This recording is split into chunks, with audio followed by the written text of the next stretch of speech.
Muy bienvenidos una semana más, un capítulo más al estudio sistemático del libro de Marcos. Vamos avanzando en el estudio y concreción de los temas fundamentales que encontramos en este libro. Nos encontramos, como comentamos, en el capítulo 7, es decir, Marcos, la buena noticia, tema número 7, que lleva por título Formando a los discípulos en un primer aproximación. Un texto para recordar, para tener en mente durante toda la serie.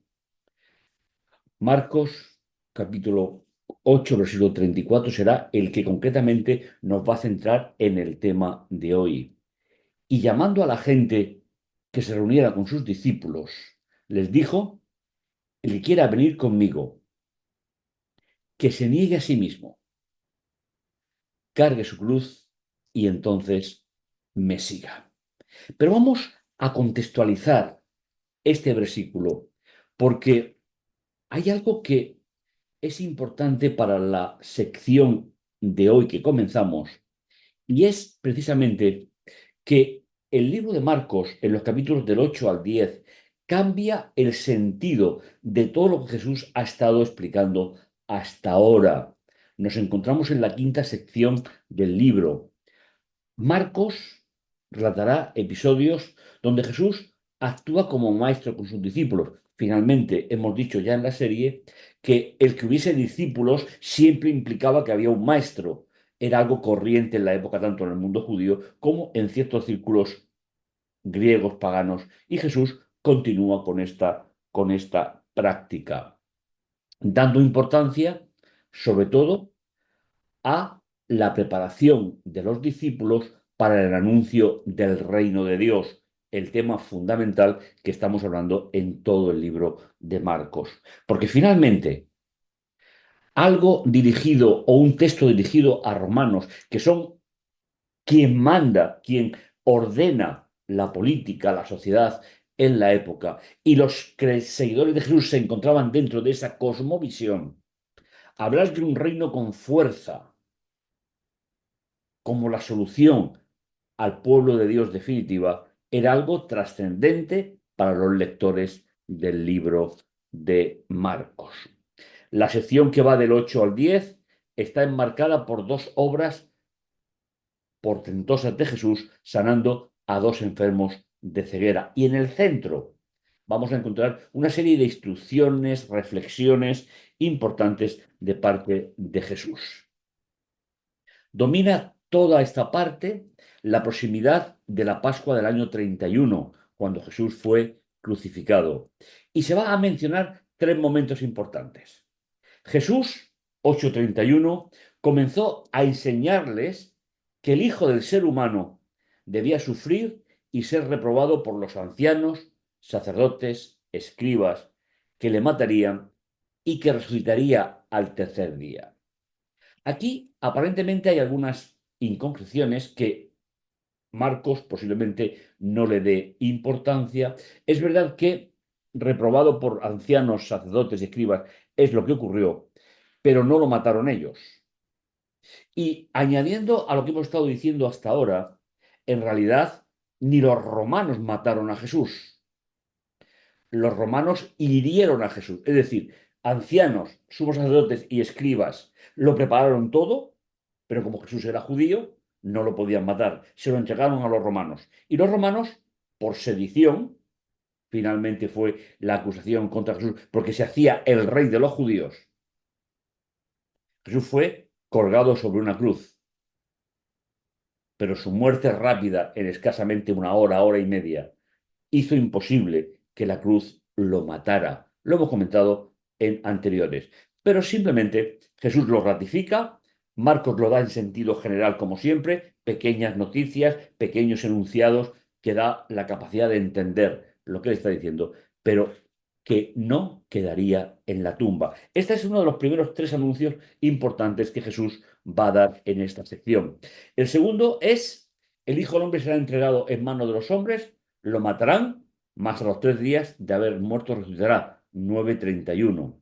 Y aquí tenemos que tener en cuenta la forma inclusiva de medir el tiempo, muy propia de la época en la cual Jesús estuvo entre nosotros. Una porción de un día completo y una porción de otro día, es la mentalidad de la época que no es la nuestra, precisamente es esa idea de al tercer día. Desde luego, la idea del mesianismo que se tenía en la época, porque había muchos mesías en la época, o personas que se llamaban mesías, no era pasar por la muerte, sino triunfar sobre Roma para volver a situar al pueblo de Israel fuera del contexto romano. Pero Jesús dice, aunque muera, en su segundo anuncio, al tercer día resucitará. Y el tercero, ya veis que subimos a Jerusalén, donde el Hijo del Hombre, el Hijo del ser humano, será entregado a los sumos sacerdotes y los escribas. Lo condenarán a muerte y lo entregarán a los paganos. De esta manera, estos tres anuncios, como hemos decidido, son, como hemos dicho, son lo que realmente nos hace ver la perspectiva de lo que Jesús está presentando en los capítulos que estamos viendo. ¿eh? Las cuatro secciones principales son mesianismo y sufrimiento, una novedad para el judaísmo de la época, viaje a Galilea, viaje a través de Judea y de Perea y finalmente viaje a Jerusalén, donde a partir del capítulo 10 ya va a ir finalizando el ministerio de Jesús con aquella Pascua del año 31 que fue con su muerte. Pero como sabemos, ahí no acabó el ministerio de Jesús, sino que empezó una etapa definitiva tras su resurrección. Por lo tanto, nos vamos a mover en el tema de hoy más en el mesianismo y sufrimiento que Jesús está anunciando a sus discípulos, que es lo que realmente Jesús quiere enseñarles. Al llegar a Bethsaida, le traen un ciego y le ruega que lo toquen. Y tomando la mano del ciego, lo sacó fuera. Jesús ya había condenado aquella zona, le habían rechazado, lo vimos en la sección anterior, y lo sacó fuera de la aldea, porque no estaban preparados para recibir que la sanación de este hombre anunciaba el reino de Dios, como ya estamos acostumbrados en la serie. Y habiendo escupido los ojos y poner las manos sobre él, le preguntó, ¿ves algo literalmente? Si ves algo, ¿eh? Alzando los ojos decía, veo a los hombres, pero los veo como árboles que andan. Es decir, el único acto portentoso de Jesús que en la Biblia se menciona en dos etapas. Cuando Jesús hace algo, por muy raro que nos parezca, siempre tiene un sentido. Lo podía haber sanado con una sola vez como hizo con el resto, no hay ninguna duda de ello. El tema Jesús utilizó dos acciones dirigidas a que este enfermo se diese cuenta de la progresión que necesitaba tener en su vida en aquel momento. Le puso otra vez las manos sobre los ojos, entonces él miró fijamente y se restableció y veía claramente todas las cosas. El que Jesús utilizara dos acciones concretas, como decimos, no significa que no tuviese poder para hacerlo, sino que le estaba enseñando algo que él comprendería muy bien, ¿eh? Y que apartado de la multitud, porque ya Jesús no haría milagros o obras de portento, como estamos acostumbrados en la zona, fue sanado y pudo ver, y lo que le hizo fue ver la maduración de la obra de Jesús en su vida en las dos etapas de esta obra especial. Y lo envió a su casa diciendo, ni siquiera entres en la aldea. El texto receptus o las traducciones que parten de él añaden no digas a nadie en la aldea. Esa frase no está en el texto original, sino es un añadido medieval, es un añadido muy posterior. Por lo tanto, el texto dice, ni siquiera entres en la aldea. Aunque tú hables de lo que has visto, en esta zona no va a servir absolutamente para nada, porque ya están en contra de mí. Pedro confiesa a Jesús como el ungido, como el Cristo. Salió Jesús fuera con sus discípulos, recorría hacia las aldeas de Cesarea de Filipo. En el camino preguntaba a sus discípulos diciéndoles, ¿quién están diciendo los seres humanos que ser? Es decir, literalmente suele traducir quién yo soy, pero realmente dice el ser, es decir, como entidad. ¿eh? Eh, Ellos le respondieron diciendo, unos Juan el Bautista, otros Elías, otro uno de los profetas. Y él les preguntaba, ¿y vosotros? ¿Quién decir que es el ser? Y Pedro le dice, tú eres Cristos, es decir, título del ungido, el Mesías. El término ungido en la época se utilizaba para varias cosas, pero desde luego eran ungidos los reyes, los sacerdotes. Y al llamarle de esta manera, Pedro está reconociendo que hay una obra específica. Es decir, de la pregunta, ¿quién dicen los seres humanos que es el ser, que soy yo? Dice Jesús. Y Pedro le dice, tú eres el Mesías. Y eso en griego es Cristo, de donde viene una serie de terminología medieval que acaba incluso con el nombre de los seguidores de Jesús, que nunca aparecerá en la Biblia. Y les ordenó severamente que a nadie hablara acerca de él en aquella zona. Jesús estaba evitando el posicionamiento de las personas, ya que había sido rechazado en ese momento.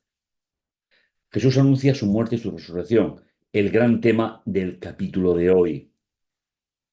Y lo hace a modo de maestro, de pedagogo, como enseñanza que viene de parte de alguien que sabe lo que está hablando.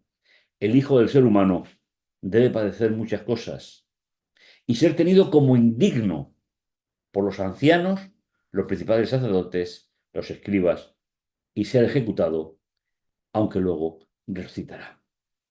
Este es el encuentro directo de los discípulos de Jesús con el concepto de mesianismo de Jesús. Era imprescindible, según la profecía de Isaías 53, que el ungido de Yahvé, muriera. Finalmente, acabaría la primera alianza en ese acto, comenzaría la segunda con su resurrección y la definitiva del plan de salvación, que ahora los discípulos tienen que ir entendiendo en su día a día. Y le declaraba con franqueza el asunto, pero Pedro, tomándolo aparte, comenzó a reconvenirlo. Señor, no es esto lo que estamos esperando de ti. Estamos esperando que liberes al pueblo de la tiranía de Roma. Entonces él, volviéndose y mirando a sus discípulos, reprendió a Pedro, diciendo, aparte de mí, adversario. Utiliza el término Satán, pero Satán es una transliteración. Adversario, acusador, pues no pones la mirada en las cosas de Dios, sino en las cosas de las personas, sería literalmente. Y aquí hay un llamado especial tanto para ellos como para nosotros.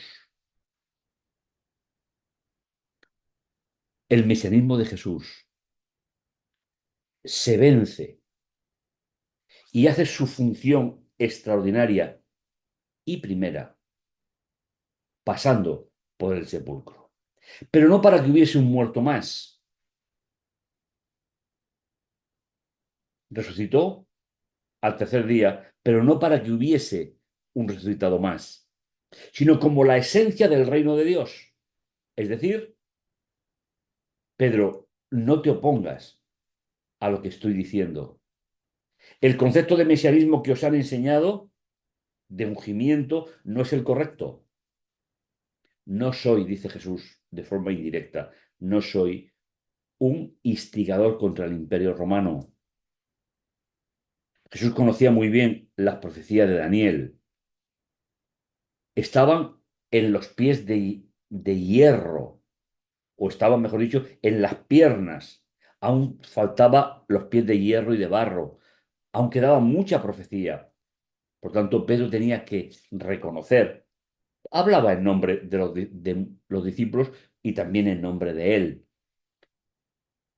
Y Jesús le dice, apártate de mí, no te opongas a lo que estoy diciendo, Pedro, y y pon la mira en las manos de Dios. El reino celestial que Jesús está anunciando pasa por acabar con la primera alianza, que había estado en vigencia más o menos desde la salida de Egipto, y ese mesianismo comienza con la inauguración de la nueva alianza, la que sella definitivamente el perdón para todos aquellos que creen y aceptan que Jesús es el único Mesías, el único ungido, ¿eh?, de la historia reconocido por Dios. Y llamando a la gente junto con sus discípulos, les dijo, si alguno quiere venir tras de mí, dejar vuestras tradiciones, dejar vuestras concepciones, dejar todo lo que os han enseñado sobre una liberación política, social, tome su realidad personal y sígame, porque el que quiera salvar su vida la perderá, pero cualquiera que pierda su vida por causa de mí y de la buena noticia la salvará. Fijaos la diferencia que hay entre el mesianismo pronunciado, enseñado por los otros maestros de la época, donde la idea fundamental era la liberación del imperio. Y Jesús dice, dejar atrás todo lo que se os ha enseñado, porque no concuerda con el plan de Dios, y seguirme con vuestras cargas, vuestras ilusiones, vuestros defectos, y seguidme como maestro, porque tendréis que perder la vida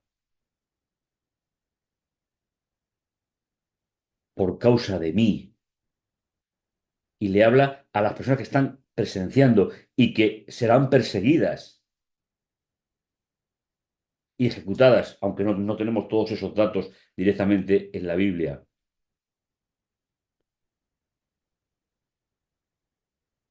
por causa de la buena noticia de que el Mesías ha venido, ha muerto y ha resucitado, y será salvo.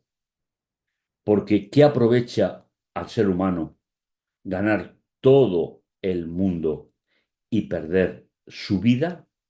Algunas versiones traducen por alma, pero ese es un concepto puramente filosófico.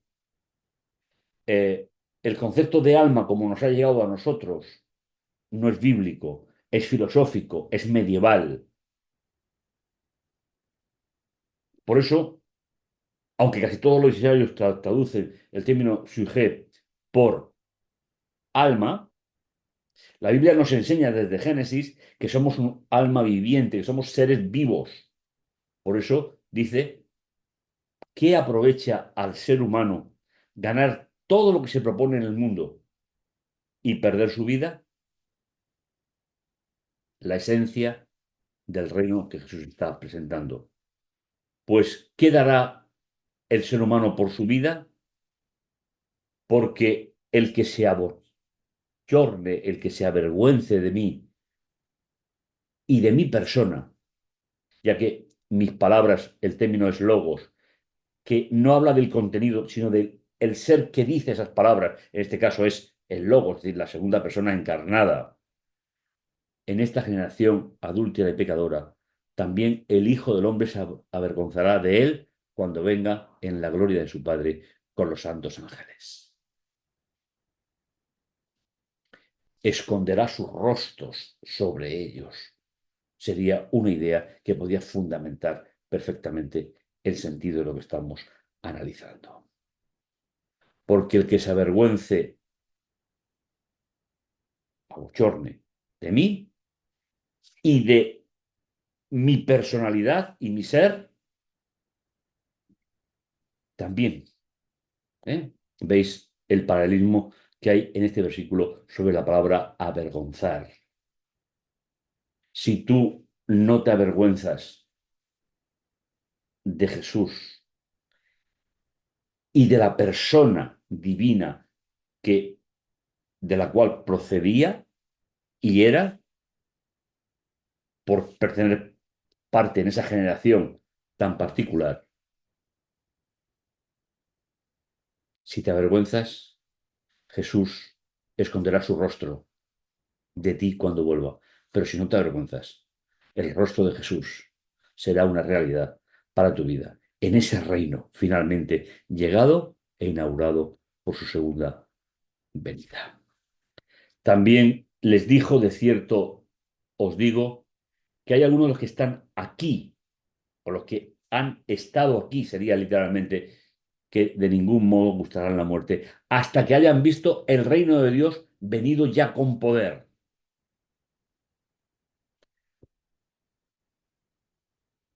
Ese texto, o esta pequeña profecía de Jesús, tuvo un cumplimiento inmediato.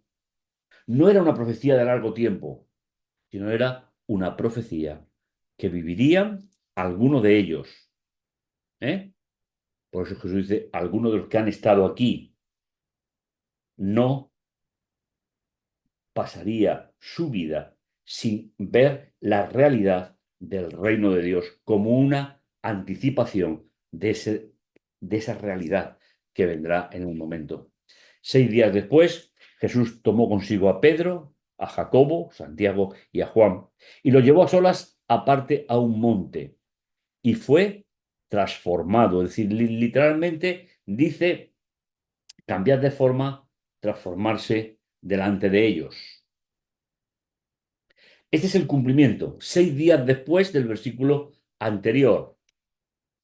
Sus vestidos se volvieron resplandecientes, tan blancos. Hay Biblias que traducen como la nieve, pero no está en el texto. Tan blancos que ningún blanqueador de telas en la tierra podía blanquear así. ¿Veis cómo el contraste es lo que hace que la mente humana se prepare para una realidad? Los seres humanos nos movemos por contrastes, intelectualmente hablando. En ese momento en que Jesús fue transformado en aquel monte, tan solo 6 días después de la promesa, como acabamos de decir, sus vestidos se transformaron en un blanco especial.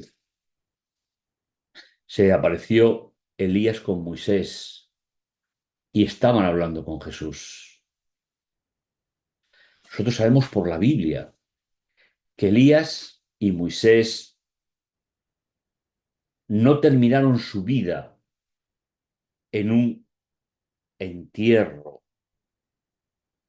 que se prolongue hasta la segunda venida de Jesús, sino que representan en cierto modo a los redimidos del comienzo de ese reino, los que pasan por la muerte y los que no pasan por la muerte. Y ellos dos vinieron a hablar con Jesús. Y los tres discípulos estuvieron observando ese momento especial. Y Pedro dice, maestro, rabí, es decir, excelente señor, bueno es estar aquí. Nos hacemos 3 tiendas de campaña, una para ti, una para Moisés y otras para Elías. Fue tanto el impacto que produjo en Pedro que no quería que se acabara aquella noche. Impetuoso sí, pero un creyente honesto también. Jesús lo conocía muy bien y no sabía más que responder porque estaba deslumbrado, estaba admirado por todo lo que allí estaba viendo. Y apareció una nube que lo cubría y de la nube salió una voz. Este es mi hijo amado. A él oíd. ¿Qué escena tan espectacular para presentar lo que todavía necesitaban los discípulos? Como líder, sí, como maestro extraordinario. No enseñaba como los maestros de su época. Enseñaba muchísimo de otra manera, diferente, pero la nube de la cual salió la misma voz posiblemente de cuando el bautismo de Jesús le dice, escucharle a Él. Él os dará las claves del reino de Dios. Sabéis, el grupo de seguidores de Jesús sin esperanza no tiene sentido. Para quedarse en una vida como la que tenían, no hace falta que Jesús viniera. Para quedarte tú y quedarme yo en una vida sin futuro trascendente, no hace falta que Jesús viniera a la tierra. El encargo que le hicieron a esos tres discípulos y entendiendo que por consecuencia al resto es que escucharan lo que Jesús les estaba diciendo. Y así se cumplió en 6 días la profecía de que muchos no pasarían por la muerte hasta que vieran la manifestación del reino de Dios en la persona de Jesús. Y rápidamente, al mirar alrededor, ya no vieron a nadie con ellos, sino solo a Jesús. Había sido anunciado el reino de Dios, había sido anunciado y ahora quedaban en manos del que tenían que escuchar, tenían que seguir, tenían que aprender para mostrarnos a los demás esa experiencia cuando Jesús fue transformado. Al bajar del monte, Jesús les ordenó que no contaran a nadie lo que habían visto, sino cuando el Hijo del Ser Humano hubiese resucitado de entre los muertos. Jesús controla los tiempos. Jesús controla las situaciones. No os precipitéis. Vamos a dar tiempo al tiempo para que cada uno pueda ir tomando sus propias decisiones. Y guardaron el asunto para sí mismos, discutiendo qué es aquello de resucitar entre los muertos. ¿Sabéis? La resurrección de los muertos no era algo extraño. Los fariseos creían en la resurrección, pero creían de otra manera. Sin embargo, la inauguración del reino de Dios, el anunciado por Jesús por medio de la resurrección, es la gran novedad del mesianismo de Jesús. Jesús tenía que resucitar, como decíamos hace unos instantes, no para que hubiese un resucitado más, sino para que tú y yo podamos resucitar, para que los tres discípulos que estaban con él y el resto de ellos resucitaran el día del regreso de Jesús. Pero tres de ellos ya habían visto la gloria del reino de Dios, representada por los dos seres humanos que viven desde su propia vida la eternidad que Dios ha garantizado para nosotros. Y eso es la consecuencia del reino de Dios. Te vaya bien o te vaya mal en este mundo, es pasajero. Esto también pasará. Pero lo que el reino de Dios va a hacer en tu vida y en la mía, eso tendrá consecuencias eternas y será para siempre. Y le preguntan, ¿por qué dicen los escribas que Elías debe venir primero? Esto forma parte de una tradición judía relacionada con la Pascua. ¿Eh? Él le dijo, Elías en verdad viene primero a restaurar todas las cosas, pero ¿no dice la Escritura que el Hijo del Hombre debe padecer mucho y ser despreciado? Isaías 53, el gran texto mesiánico del profeta Isaías. El ungido, su padecimiento. Antes comentábamos que la cruz hirió a Jesús, pero no mató a Jesús. Como hemos dicho ya en la serie, eran 11, 15 días lo que tardaban en morir, pero Jesús murió en un cortísimo periodo de tiempo, porque, y también lo hemos dicho ya en la serie, Jesús no murió por la cruz, fue herido por ella, pero él murió cuando le fue cargado el pecado del pueblo de Dios arrepentido.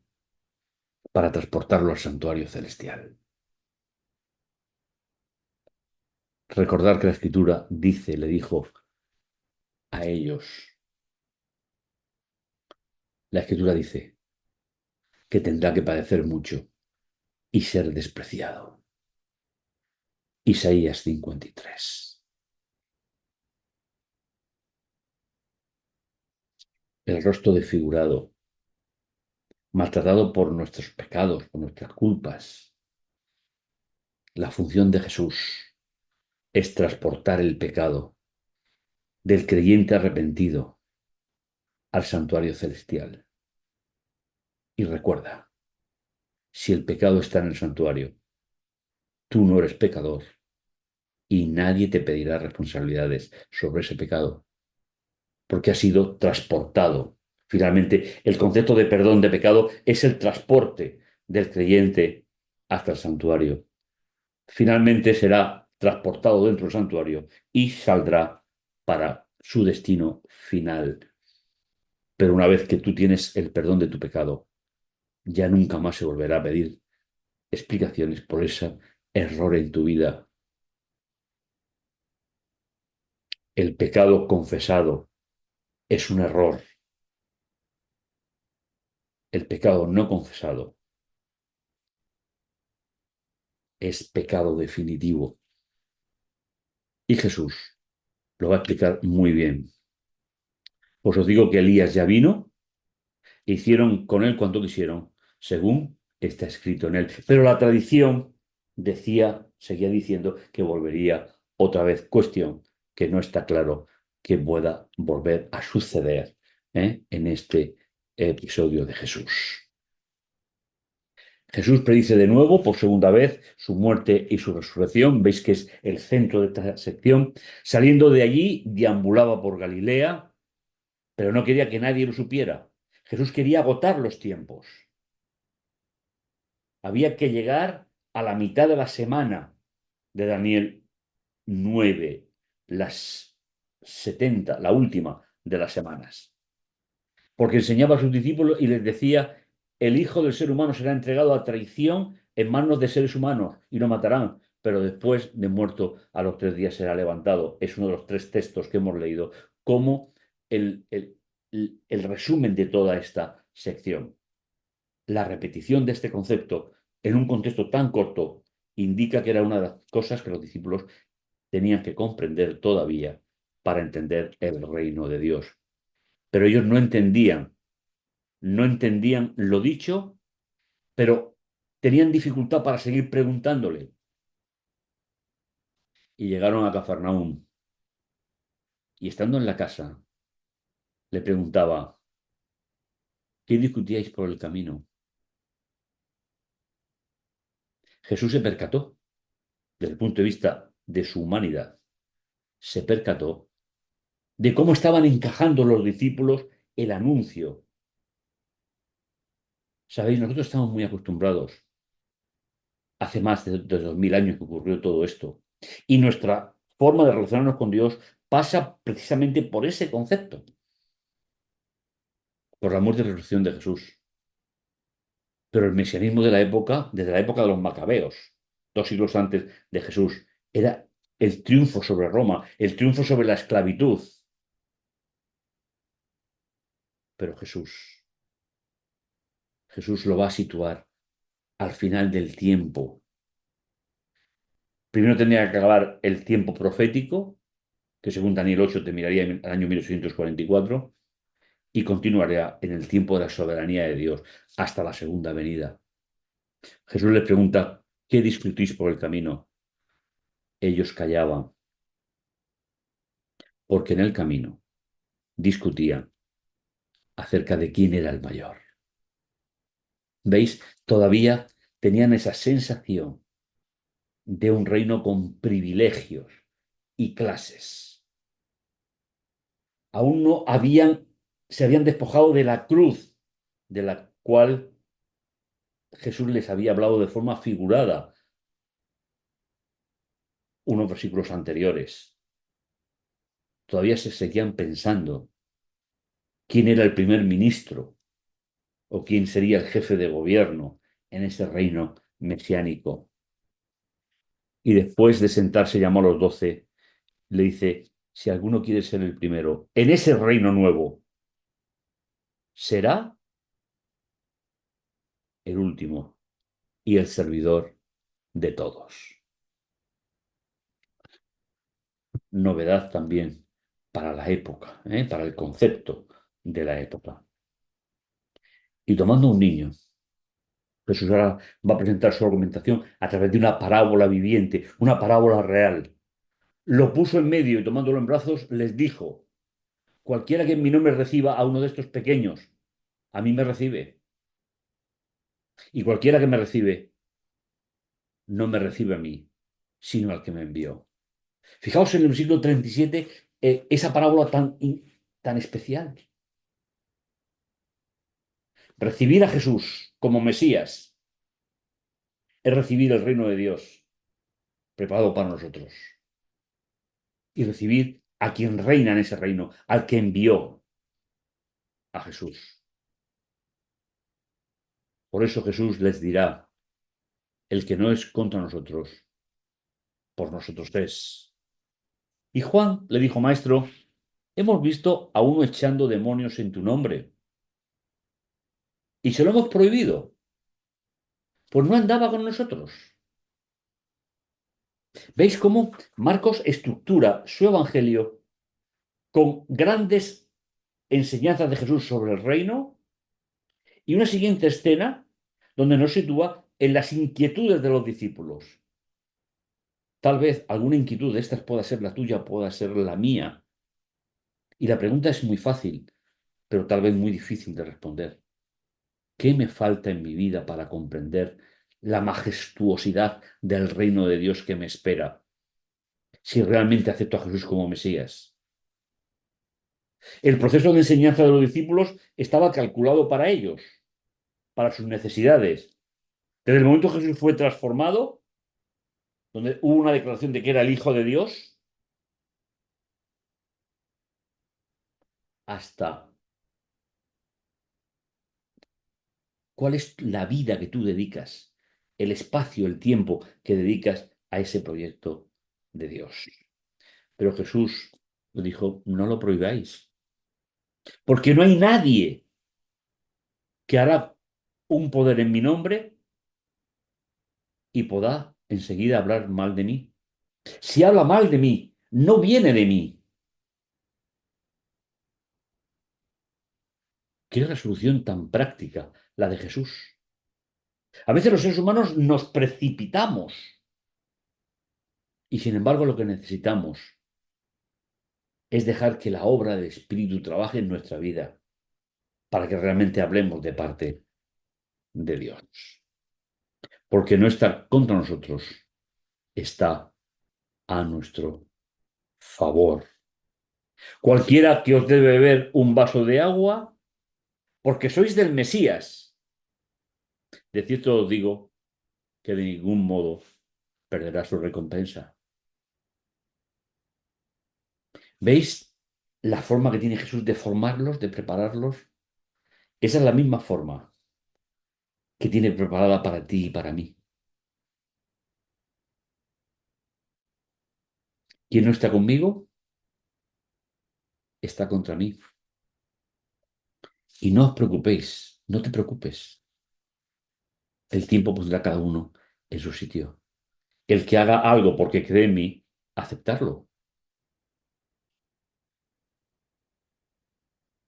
Sin embargo, cualquiera que tropiece en uno de estos pequeños, ahora volvemos a la parábola. La aceptación de ese niño que puso en el centro abría el camino al reino de Dios. La negación del cuidado de ese niño, repetimos, la parábola sigue funcionando,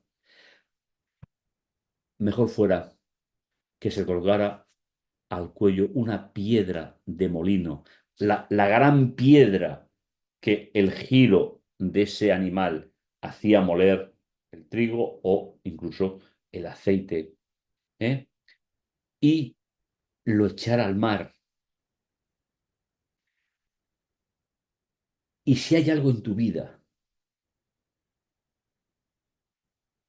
que impida que aceptes ese reino de Dios? Y Jesús pone varios ejemplos. Ejemplos que son, sí, forman parte de esa parábola, no es una realidad. Jesús no dice que nos cortemos, saquemos. Jesús dice que extraigamos lo que nos impide aceptar el reino de Dios a través de la figura de este niño, de esta parábola viviente. Si tu mano te causa tropiezo, córtala. Es decir, ¿qué es lo que te impide a ti hoy, a mí hoy, aceptar el reino de Dios? Deséchalo. No sigas argumentando a favor de ello. Más vale entrar con una mano que ir a la Gaemna. Y vamos a explicar un poquito esto. La Biblia no pone infierno. Esa es una traducción medieval. ¿Eh? Dice, y si tu pie te causa tropiezo, córtalo. ¿Tú te imaginas llegar a ese reino amputado? ¿Veis que es una parábola? Ha habido personas en la historia que se han cortado una mano, se han sacado un ojo por un pecado. Jesús no estaba diciendo eso. Jesús dice, si tu pie te causa tropiezo, córtalo. Más te vale entrar cojo en la vida que con dos pies ser echado en la Gehenna. Y aquí tenemos el término, no el término infierno, repito, es un término medieval. ¿Y qué es la Gehenna?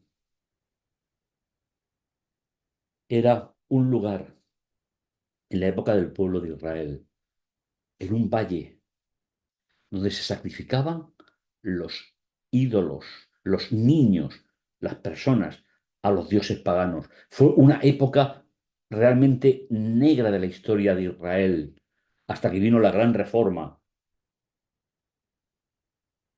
Allí el fuego de los sacrificios se mantenía encendido, pero no las personas que eran sacrificadas, esas se extinguían.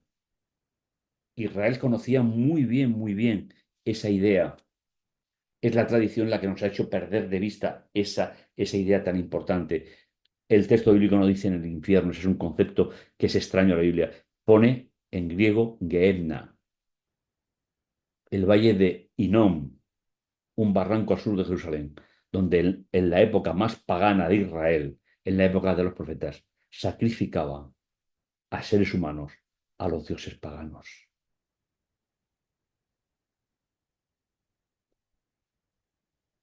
Las palabras de Jesús son realmente trascendentes. Nadie se va a presentar delante de Dios con un defecto físico cuando comience el reino. Por eso este texto hay que entenderlo como una parábola viviente, a través de esa figura del niño. Si no quitamos de nosotros lo que nos impide aceptar el reino de Dios, nuestro destino no es un infierno eterno, sino un lugar en un momento determinado de la historia donde los impíos, los que no aceptaron el reino de Dios, serán echados y el fuego durará mientras duren las personas hasta extinguirse y el fuego desaparecerá. Porque la idea del infierno cristianizado a través de la época de la cristiandad es simplemente una herejía bíblica que no se contempla como lo es aquellos que piensan que hay una salvación para todo el mundo en un momento determinado y que este fuego es como una parábola. No.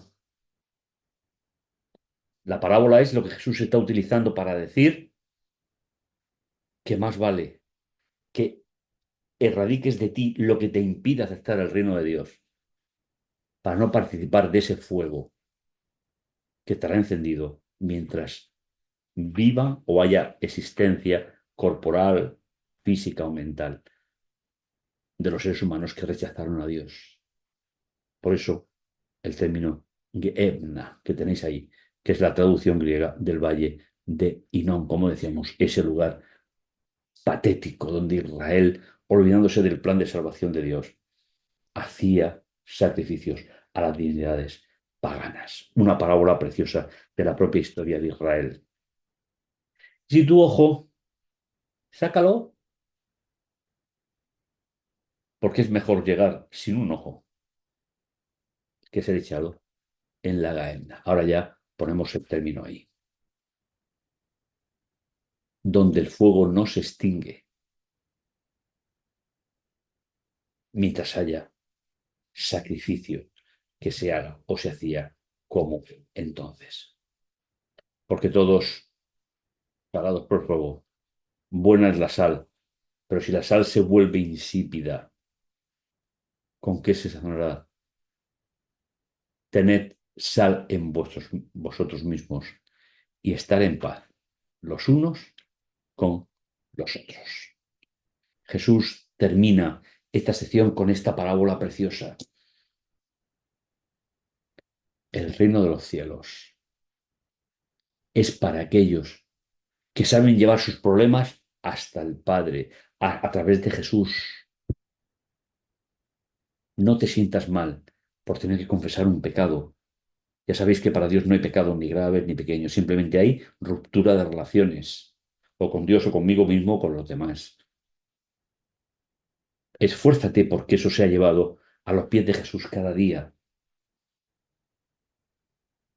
Y ese fuego que aparecerá al final de la historia del conflicto no será para ti ni será para mí.